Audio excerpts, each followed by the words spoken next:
ตอนเช้าวันที่20มีนา2025ที่สภาแห่งชาติท่านเฉลิมไซกรมศิษย์ห้องนายกรัฐมนตรีต่างหน้ารัฐบาลได้ขึ้นรายงานเกี่ยวกับนโยบายส่งเสริมพิเศษนิคมอุตสาหกรรมอมตะท่านได้ลงลึกและอธิบายชี้แจงปัญหาที่เป็นใจกลางของนโยบายพิเศษให้แก่ผู้ลงทุนในนิคมอุตสาหกรรมอมตะซึ่งเป็นโครงการพัฒนานิคมอุตสาหกรรมอยู่ที่เมืองน้าหมอกแขวงอุดมไซและอยู่ที่นาเตยเมืองหลวงน้ำท้าแขวงหลวงน้ำท้าซึ่งแม่นโยบายที่เกี่ยวพันกับการยกเว้นอากรกำไรในระยะ 30 ปีให้แก่ผู้ลงทุน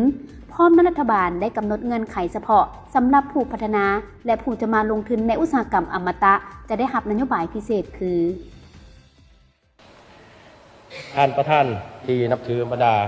ท่านสมาชิกสภาที่นับถือเคียงคู่กับนโยบายยกเว้นอากรกำไร 30 ปี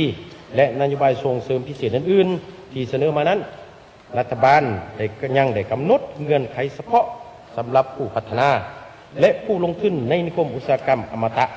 ที่จะได้รับนโยบายพิเศษจากรัฐบาลสปป.ลาวดังนี้ 1. การลงทุนต้องเป็นลงทุนในเขตที่ได้เซ็นสัญญากับรัฐบาลคือลงทุนอยู่เขตเมืองหมอกแขวงอุดมไซและเขตนาเตยแขวงดอนทา 2. การลงทุนต้องซุ้มใส่4เขต4กิจกรรมพิเศษที่รัฐบาลกำหนดให้คือ 1. อุตสาหกรรมปรุงแต่งกสิกรรมที่นำใส่วัตถุดิบ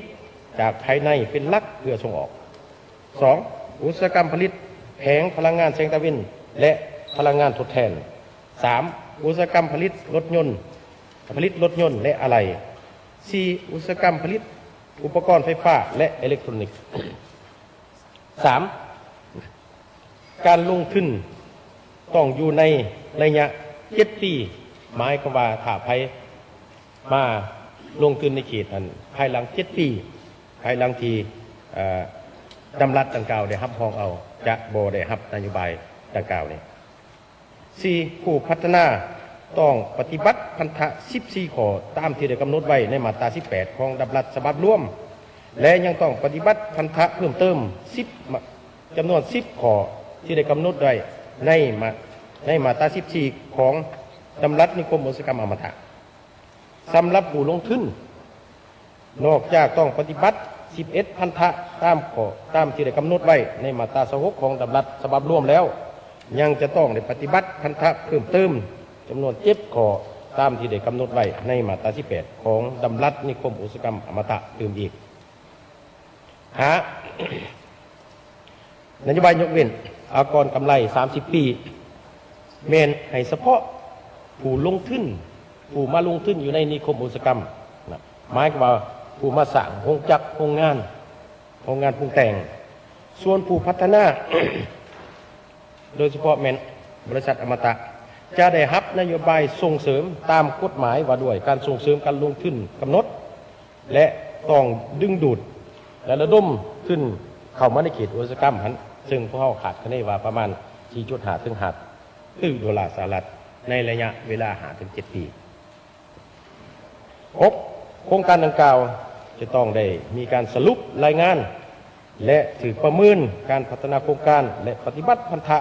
ของผู้พัฒนาและผู้ลงทุนในทุกๆปีในระยะ 7 ปี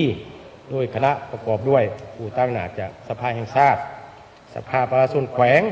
กระทรวงแขนงการที่เกี่ยวของอยู่ศูนย์กลางและแผนกการต่างๆของแขวงเพื่อรับประกันโครงการได้รับการพัฒนาด้วยสอดคล้องกับกฎหมายและดำรัสว่าด้วยนิคมอุตสาหกรรมที่ได้กำหนดไว้หลังจากนั้นรัฐบาลและสภาสามารถพิจารณาว่าจะมีการเจรจาหรือปรับปรุงคืนเติมอีกนั่นแหละ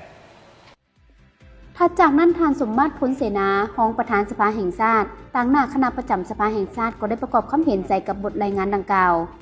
ท่านผู้ชมที่เคารพภายหลังนโยบายส่งเสริมการพัฒนานิคมอุตสาหกรรมดังกล่าวได้ถูกรับรองรัฐบาลยังได้เสนอให้สมาชิกสภาร่วมกับรัฐบาลติดตามสุขยู่และประเมินการจัดตั้งปฏิบัติตัวจริงให้มีความแท้เหมาะกับสภาพของประเทศพวกเรา